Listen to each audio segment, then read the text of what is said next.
From the frequent adverts on TV, Great control. Keep your head up. Emzor Pharmaceuticals. to their dominant presence in pharmaceutical stores, the brand name Emzor lives in the head of every Nigerian. Yet, few people understand why the brand has such a strong presence or the driving force behind it. Often thought to be a foreign company, the Emzor Pharmaceuticals company is indeed an indigenous Nigerian company, founded and run by the sheer will and power of a woman who once had a crazy idea. Meet Stella Okoli, the female entrepreneur who built a pharmaceutical giant from her little chemist store.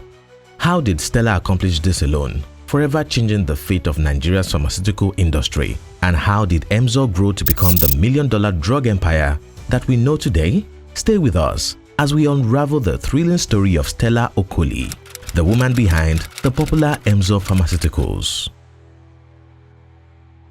Born in Kano State to Mr. Chinedu and Mrs. Ifeoma Modibelu on the 30th of July 1944, Stella was raised in the commercial center of northern Nigeria alongside 4 other siblings. Her father was a notable merchant from Inewi in Anambra, while her mother devoted her time to managing the family's business, a scenario that exposed Stella to the ins and outs of owning an enterprise.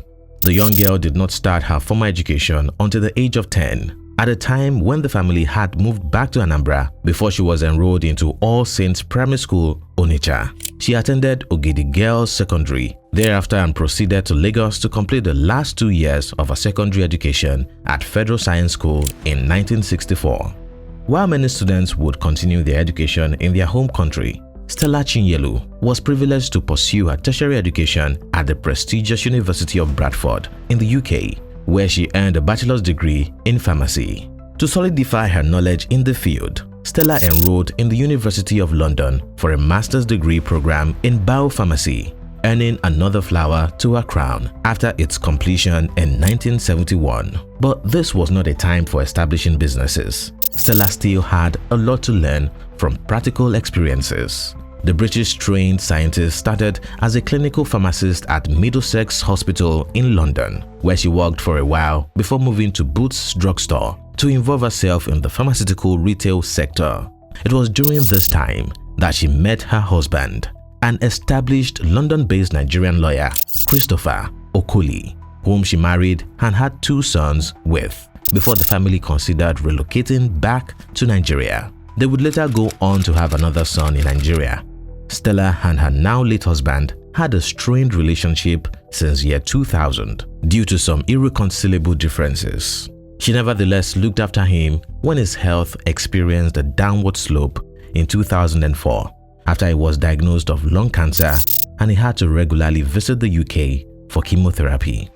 Upon returning to Nigeria in the mid-1970s, Stella picked a job at Massey Children's Hospital in Lagos, orienting herself with the ways things worked in her home country. She later joined Park Davis Nigeria Limited, now Pharmadeco PLC, as a medical representative and was eventually promoted to sales manager. With an adventurous career spanning from Europe to Africa, coupled with the strong urge to begin something for oneself, Stella Okoli finally came to the realization that she needed to start a business, if not for anything, but to bridge the gap in the supply of pharmaceutical drugs in Nigeria. Armed with just an idea and a simple vision, Stella Okoli contacted her father and discussed her plans with him. Mr. Chinedu, being the loving father that he was, decided to let Stella use one of his houses as collateral in applying for a loan. Having successfully convinced the bank that her business plan were viable, Stella Okoli was able to secure a loan of 100,000 naira from Bank of British West Africa, currently known as First Bank, using it as a startup capital to establish a medium-sized pharmaceutical store in Yaba, Lagos State in the year 1977. The new business was named Emzor Chemist Limited, with the brand name Emzor derived from the names of her 2 sons, Emeka and Uzoma. Little by little, Stella sold over-the-counter drugs at her pharmacy store, dealing on retail qualities and prices. 4 years later, the business had grown so successfully, and Stella had to scale into wholesale trade to tap into the new potentials.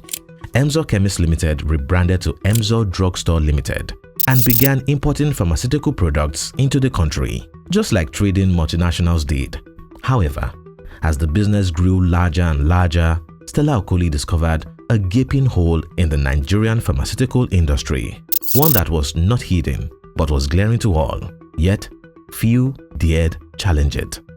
According to observations, Nigeria, a nation of over 70 million inhabitants, lacked a prominent indigenous manufacturer who could cater to the local demand of pharmaceutical products. Most running factories were owned by foreign companies who did nothing more than import the active pharmaceutical ingredients, get them formulated, package them, and push them into the market. This left the country at the mercy of these trading giants who could easily manipulate the market with just the flicker of a finger. The incentive to bridge this gap was not a tempting one, as most who were capable found the importation business more profitable and less demanding to run. Stella never saw it this way. Rather, the young lady saw an alternative source of income in the very strong urge to contribute to the national health security, with the hopes of providing affordable, high-quality pharmaceutical products for the local populace. Now, being propelled by a new vision, Emzor Drugstore rebranded to Emzor Pharmaceuticals in 1984, incorporated as a pharmaceutical manufacturing company the same year. But before that, the company had begun investing in raw materials for the future transition, initiating and striking deals that would facilitate a pilot production for the first year. In 1985, the production process validation was completed, and in 1988, the company's first product, the Emzor Paracetamol, was released into the market. The pain-killing medication entirely changed the game, as Stella Okoli proved to the world and even to the Nigerian government that the country could locally make its own drugs. Following this achievement, the Nigerian military government swiftly intervened to safeguard the nation's interest by introducing the National Drug Policy in 1990. This policy mandated that at least 70% of the drugs consumed domestically must be sourced from local manufacturers. While this policy was barely feasible given that the local supply was not sufficient or non-existent for some certain kinds of drugs, it showed the government's commitment to encouraging and supporting local production. Nonetheless, such commitment only existed on paper, as reality proved otherwise. 70% of the drugs that are used in the hospital must be procured. But right now, from indigenous pharmaceutical industries. That's not being done. I think that some of the people that actually are the helm of affairs either don't know or do not bother. And that's the area where we're channeling advocacy to. Because drugs are very strategic in every economy. According to Stella Okoli, there were policies that favored the foreign pharma companies to the detriment of those who had invested in indigenous manufacturing. Entrepreneurs like herself suffered double taxation, high tariffs, and a market corrupted with fake and illegally imported drugs, which were among the many issues the government should have prioritized. But the Emzor company and its like were left to somehow figure out these problems on their own. In 1987, Emzor had developed 4 products with an active presence in the market, surpassing all expectations and generating enough income to trigger plans for an official factory. According to Stella Okoli, the conditions of the market forced Emzor Pharmaceuticals to key into their best because, unlike the foreign pharma companies who could easily pull out of the country in the case of failure, Emzor either had to be exceptional in its beginning years or fade into oblivion. Hence, the company performed so well that Stella would eventually be recognized with multiple awards by various agencies, underscoring her leadership capabilities and contribution to the local economy. In 1993, Emzor launched its first official factory, situated at the Isolo Industrial Area in Lagos and commissioned by the then Nigerian Secretary of Health. This infrastructural development catapulted Emzor's industrial capacity, enabling the company to produce at substantial volumes enough to penetrate the entire sub-Sahara pharmaceutical market. At this point, Emzor was due to produce its own raw materials for drug formation, a milestone that would significantly reduce the nation's reliance on foreign pharmaceutical industries. However, Stella highlighted that although the plan for an indigenous supply chain existed, it couldn't be executed due to a deficiency in Nigeria's petrochemical industry, a supposed leading supplier of pharma raw materials. Hence, Emzor experienced a delay in developing its own raw material supply system. I went into pharmaceutical manufacturing. I was expecting that in a few years after I've started manufacturing, that I would, be doing like bulk drugs. So I had done my homework on the petrochemical industry, where we'll be getting our raw materials from, and I had acquired, the technology to do so. But there has been massive delay in getting the petrochemical industry where the third phase, where the pharmaceutical raw materials will come from. Following the impressive rise of Emzor Pharmaceuticals, Stella Okoli recognized the need to enhance her executive skills through further education. Once a pharmacist, things were no longer the same as they were before, as the young entrepreneur was now handling the operations of one of Nigeria's fastest growing companies. She applied for the executive management programs for business owners at Harvard Business School, followed by an IESE program for implementing strategic and organizational change. The Chief Executive Program of the Lagos Business School was not also left out, and with the completion of a number of programs in 1999, Stella Okoli returned to oversee the commission of a new factory extension for Emzor, marking her ambitious plans for the coming millennium. The early 2000s saw Emzor expand its product lines so that by 2009, the company had developed over 60 different products, spanning from pharmaceuticals to medical supplies. Even more impressive is that despite such a large collection of products, Emzor was able to maintain a world-class standard for quality, safety, and efficiency, leading to an ISO certification in 2009 and an approval from the National Agency for Food and Drug Administration and Control, NAFDAC, regarding the need to secure a stake in the pharmaceutical raw materials industry and the inability of the Nigerian industry to fully provide that need. Stella Okoli established Emzor Exports Private Limited, located in Gujarat, India. The company, entirely independent from Emzor Pharmaceuticals, is known to export pharmaceutical raw materials and active pharmaceutical ingredients to various countries, including Nigeria. The CEO also established a number of Emzor subsidiaries, among which are Zolon Healthcare, Emzor Hesco Limited, and Emzor Pharmacy and Stores. In 2018, Emzor Pharmaceuticals had 3 manufacturing facilities to its name, including an impressive 120 products in the market, with Emzor Paracetamol being the most popular and the most used pain reliever in the country.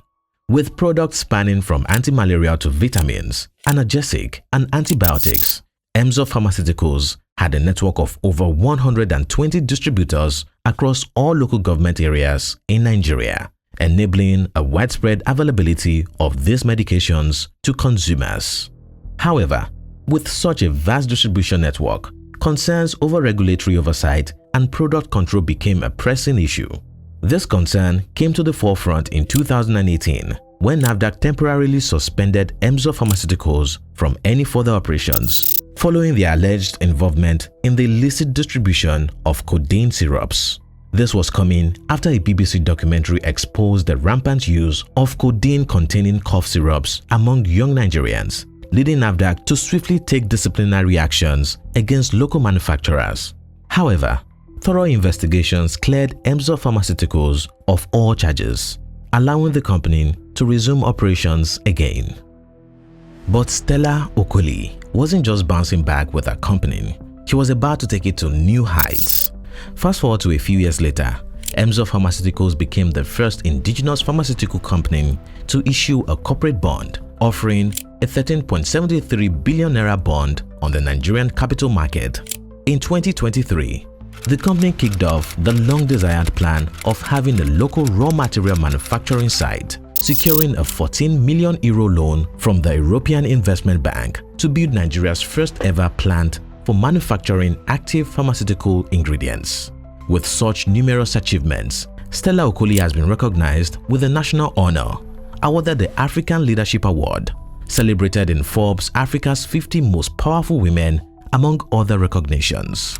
The female entrepreneur is reportedly worth $800 million, making her the 5th richest woman in Nigeria and 10th in Africa.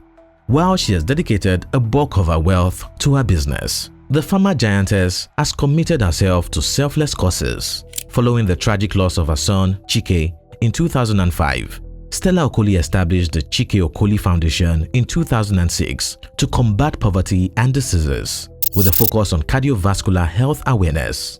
She also founded the Chike Okoli Center for Entrepreneurial Studies at Nnamdi Azikiwe University, Awka, which has trained over 1,600 entrepreneurs and students in entrepreneurship. The foundation's initiatives are reported to have impacted over 5 million people across Nigeria through lifestyle intervention programs. From a young aspiring pharmacist to becoming one of Africa's most powerful women in pharmaceuticals, Stella Okoli's journey has come full circle. What started as a mission to provide Nigerians with accessible medication has transformed into a multi-million-dollar empire that still holds true to its founding vision. Together with plans for an API plant in Nigeria, Emzor Pharmaceuticals is not just making drugs, it is making history. Central to this is the resilient Stella Okoli, a woman who continues to serve as an inspiration to millions of African women and whose mantra continues to ring aloud, saying, "Start small, but think big."